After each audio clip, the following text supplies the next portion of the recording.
are currently facing a wage crisis, not just in New York, but around the nation.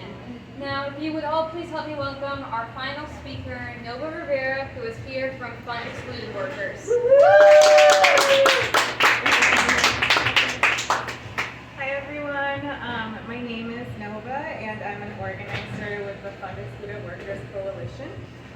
We are a statewide coalition of more than 200 organizations, immigrant, labor, and community advocates fighting to pass the first excluded worker unemployment program, which doesn't exist in the nation at all yet.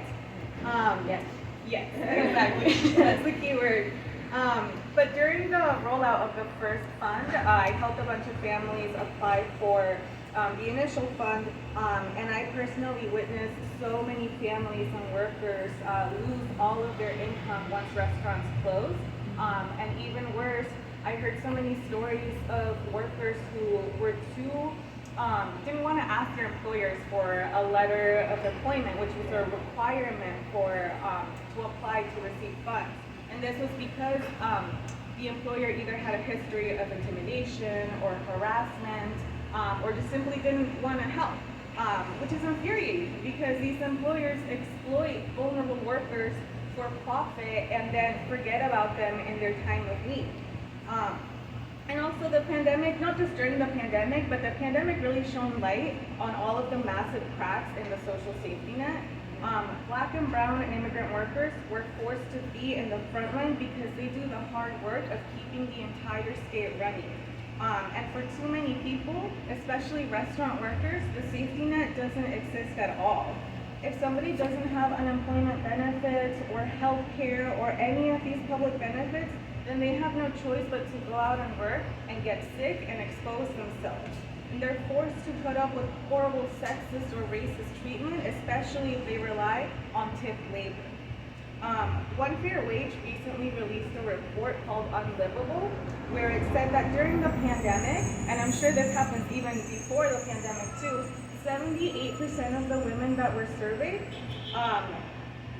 women of color I should say, regularly experience or witness sexual harassment from customers that make them really uncomfortable. And these are our friends, these are our neighbors, our families, our colleagues. Nobody deserves to put up with any of this. And personally in my life too, I know so many immigrant workers that bite their tongue when they're met with sexual advances like this, because the alternative is not having a place to sleep, not having any food, not having any of the necessities that they need to stay alive. This is common knowledge among the industry, but it should not be normalized anywhere. And so we're done putting up with this.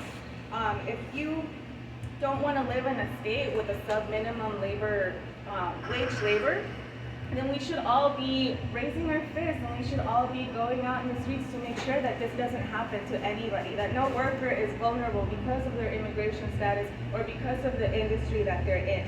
And I'll just finish off by saying that we need an excluded worker unemployment program, and we need one fair wage now to make sure that all workers are protected and don't have to deal with racism, sexism, sexual harassment anywhere, especially here in New York. Yeah.